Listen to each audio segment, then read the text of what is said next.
નમસ્કાર મિત્રો બોટાદ કડદા આંદોલનમાં જેલમાં ગયેલા આંદોલનકારીઓ ખેડૂતો બહાર ક્યારે આવશે?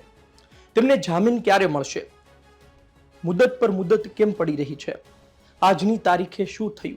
વિસ્તારથી કહું તો છેલ્લે એક અઠવાડિયાનો સમય પોલીસે માંગ્યો હતો.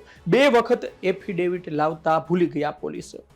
જોકે 7 દિવસનો સમય માંગ્યો અને ત્યારબાદ 27 તારીખ આવી અને 27 તારીખે વધુ એક મુદત પડી છે કડદા કેસમાં. જ્યારે બીજો કેસ ભાવનગર વિડીયો કેસ, તમને યાદ હશે કે રાજુ કરપડા, પ્રવીણ રામ જેલમાં હતા, પરંતુ તેવું બતાવવામાં આવ્યું કે તેઓ જેલથી શું કહી રહ્યા છે, જેલથી સંદેશ આપવામાં આવ્યો છે અને આ બધા પાસા જોતા એક કેસ પણ દાખલ થયો હતો. એ કેસ ક્યાં પહોંચ્યો છે, તેમાં પણ 29 તારીખે શું થઈ શકે છે, આ બાબતે અમે સાગરભાઈ રબારી જે આ કેસને લઈ લડત આપી રહ્યા છે, એ આંદોલનકારી ખેડૂતોને બહાર લાવવા માટે મહેનત કરી રહ્યા છે. તમે જુઓ કે 2 પ્રકારની લડત થઈ ચૂકી છે. એક લડત એ કે જે ખેડૂતો માટે આ આંદોલનકારીઓ લડ્યા, બીજી લડત એ કે જે આંદોલનકારીઓને અંદર ઠાહી દીધા છે જેલમાં, તેમને બહાર લાવવા માટે પાર્ટીના આગેવાનો, નેતાઓ લડી રહ્યા છે. પહેલા સાંભળો કે સાગરભાઈ રબારીએ આ કેસને લઈ શું વાત કરી. પહેલા ભાવનગર વિડીયો કેસની વાત કરી લઈએ તો ભાવનગર વિડીયો કેસમાં આજે દલીલો પૂરી થઈ ગઈ છે અને એનો ચુકાદો 29મી તારીખ આપશે એવું કોર્ટે કહ્યું છે. એટલે પરમ દિવસે એનો જે કઈ ચુકાદો હશે એ આવી જશે. એટલે ભાવનગર સેશન્સ કોર્ટ પૂરતું હાલ પૂરતું એ પ્રકરણ ત્યાં પૂરું થશે. પછી જયારે કેસ ચાલે ત્યારની વાત ત્યાં છે, અથવા તો નહીં મળે તો હાઈકોર્ટમાં જવાનું થશે.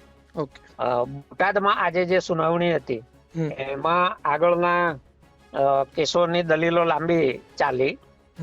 અમારા તરફથી 1:15 વાગે સુપ્રીમ કોર્ટના સિનિયર એડવોકેટ વિક્રમ ચૌધરી વિડીયો કોન્ફરન્સ થી રજૂઆત માટે તૈયાર હતા.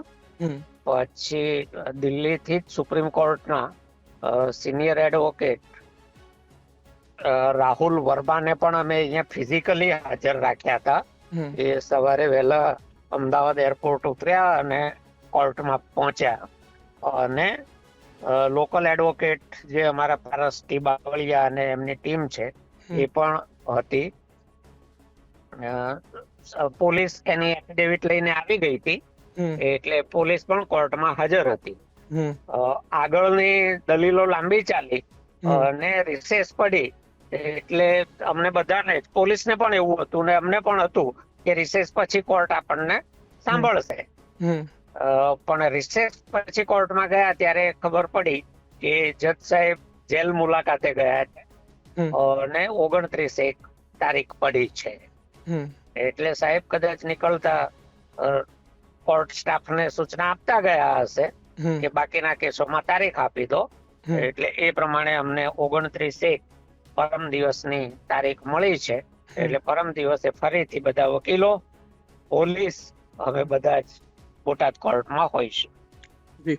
એટલે કે 29 તારીખે ફરી એક વખત સુનાવણી ચાલશે અને ત્યારબાદ ચુકાદો એ તારીખે આવે છે કે નહીં એ પછી ખબર પડશે. સુનાવણી તો શરૂ થઈ જ નથી, એટલે 29 તારીખે સુનાવણી જ થશે. અને બને કે જો સવારના ભાગે જ સુનાવણી થઈ જાય તો સાંજ સુધીમાં ચુકાદો આપી દે, નહીતર પછી બીજે કે ત્રીજે દિવસે ચુકાદો આપવાનો જે પણ કોર્ટ કે એ પ્રમાણે ચુકાદાની તારીખ મળશે. અને સાગરભાઈ, જે વાત છે કે જૂના કેસ પણ ખોલવામાં આવી રહ્યા છે, કે એ વાત શું ચાલી રહી છે? કે કારણ કે રાજુભાઈ આ પહેલા પણ કોઈ ગુનાહિત કેસમાં ફસાયેલા હતા, એ વાત અત્યારના ફરી ઉલ્લેખવામાં આવી રહી છે. આ છે ને, કોઈ પણ જયારે બેલ એપ્લિકેશન થાય ત્યારે કોઈની પણ સામે જૂના કોઈ પણ પ્રકારના નાના મોટા ક્યાંય કેસો હોય તો એ જામીનનો વિરોધ કરવા માટે સ્વાભાવિક છે કે પોલીસ આ બધું લઈને જ આવે. પ્રવીણભાઈની સામે પણ જૂના કેસો છે અને મારા બધા પતી ગયા છે. બાકી એક વખતે મારી સામે પણ જૂના કેસો હતા. આ બધા કેસોમાં શું છે કે આંદોલન કરતા હોઈએ એટલે કેસો તો થવાના. રાજુભાઈનો એક કેસ છે દાખલા તરીકે, તો થાનગઢમાં જે ગંદકીનો સવાલ હતો અને એને લઈને આંદોલન કરેલું ને સાથે દારો પૈકી કોઈએ એ ગંદકીની ડોલ મામલતદારના ટેબલ પર ઠલવી દીધેલી, તો એનો પણ કેસ થયેલો છે. એ પણ આમાં છે એમ. એટલે પોલીસ પોતાના તરફથી જામીન ન મળે એના માટેના તમામ પ્રયત્નો એડી ચોટીનું જોર લગાવીને કરતી હોય છે અને એની પાસે એ બધી સગવડો હોય છે. કે ક્યાં કોણે શું કરેલું છે એ બધી વિગત તરત મેળવી શકતા હોય છે.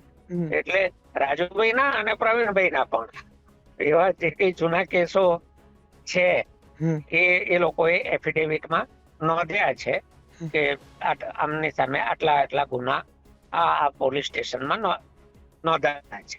જી, એક વાત એ છે કે લોકોને પણ જાણવામાં રસ હોય છે કે અત્યારે એ લોકો કઈ પરિસ્થિતિમાં છે, શું કોઈ સંદેશ આપવામાં આવ્યો છે નેતાઓને અથવા એમના પરિવારજનોને મહત્વનો, શું ચાલી રહ્યું છે? અત્યારે 7 જણ ત્યાં જેલમાં છે અને એમને જે વીકલી એક મુલાકાત વગેરે થતું હોય છે એ પરિવારની અને ક્યારેક અમે લોકો પણ સહપરિવારની સાથે વાત કરતા હોઈએ છીએ. શું કહે છે એમની શું વાત હોય છે? એમની વાત એ જ છે કે આપણે પૂરી તાકાતથી લડી લેવાનું થાય છે. જામીન તો આજે નહીં મળે તો કાલે મળશે. આ એક ન્યાયની પ્રક્રિયાનો ભાગ છે, એમાંથી આપણે પસાર થવાનું છે. કોઈ પણ એફઆઈઆર નોંધાય એટલે તમારે એની પ્રક્રિયામાંથી છેક કેસ પતે નહીં ત્યાં સુધી પસાર થવું પડે. તો એ પ્રક્રિયામાં પસાર થતા રહીશું અને સાથે સાથે લડતા રહીશું. સાગરભાઈ, આમાં વચ્ચે એક વાત યાદ આવી, કારણ કે આ પ્રકારે લોકો, તમે જુઓ કે કડદો આંદોલન થયું ત્યારે ખૂબ લોકો સાથે હતા. ખૂબ ખેડૂતોની વાત કરી રહ્યો છું, હજારોની માત્રામાં ખેડૂતો સાથે હતા. જ્યારે હળદળમાં સભા થઈ ત્યારે પણ ખૂબ મોટી માત્રામાં ખેડૂતો ભેગા થયા હતા. મારો કહેવાનો ભાવાર્થ છે, સવાલ એ છે કે શું આજની તારીખે એ ખેડૂતો સાથે છે, એમના ફોન આવે છે, લોકો કહે છે કે ભાઈ કઈ પરિસ્થિતિમાં અંદર છે આંદોલનકારીઓ? ખેડૂતો સાથે જ છે. કોર્ટમાં જયારે તારીખ હોય ને ત્યારે પણ વારાફરતી ઘણા બધા ખેડૂતો આવે છે. આજે પણ હતા, પણ કોર્ટના એ બધા વિઝ્યુઅલ અમે ફેરવતા નથી. પણ ખેડૂતો ગઈકાલે સાથે હતા, આજે સાથે છે.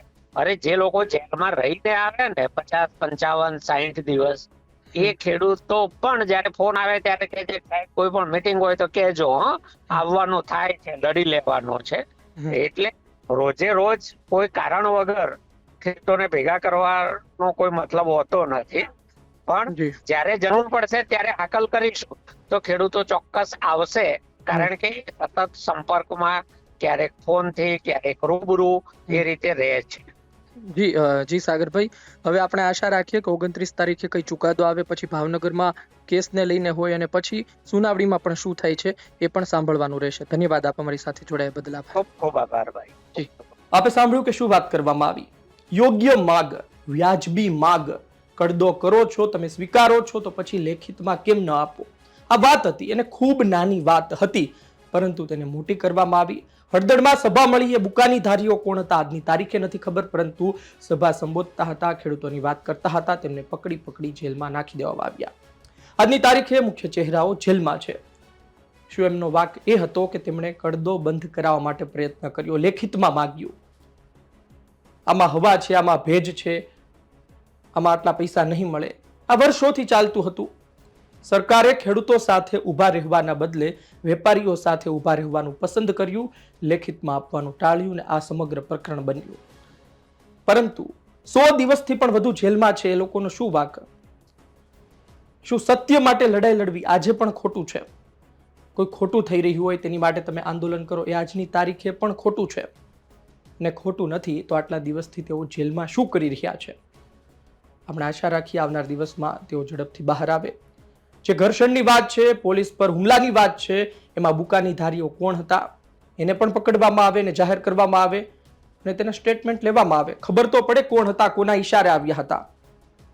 કે પછી પોલીસ ત્યાં પહોંચી અને કોઈ ત્રીજી પાર્ટીએ જ ત્યાં લોકોને મોકલી દીધા, બુકાની ધારીઓને મોકલી દીધા, અને ત્યારબાદ પોલીસે દંડાવાળી કરી લોકોને ઘરમાં જઈને માર્યા. પાછું એ તો સામે આવતું જ નથી કે તેમની સામે શું થયું. આ પોલીસે જે લાઠીચાર્જ કર્યો, બર્બરતા ગુજારી, તેની સામે શું થયું એ તો સામે આવતું નથી. પરંતુ આ જ પ્રકારનું હોય છે. તમે લડત લડો અને સામા પવને ચાલો તો સામે તૈયારી પણ રાખવાની, કારણ કે આ સરકાર લાંબા સમય સુધી ઠાહી દેતી હોય છે. વધુ એક ઉદાહરણ છે, 100 દિવસથી પણ વધુ સમય થઈ ચૂક્યો છે. જે લોકો જેલમાં છે એમના પરિવારનું શું? અને એ લોકો શું હવે એના પરિવારમાંથી કોઈને પરવાનગી આપશે કે આંદોલન કરો?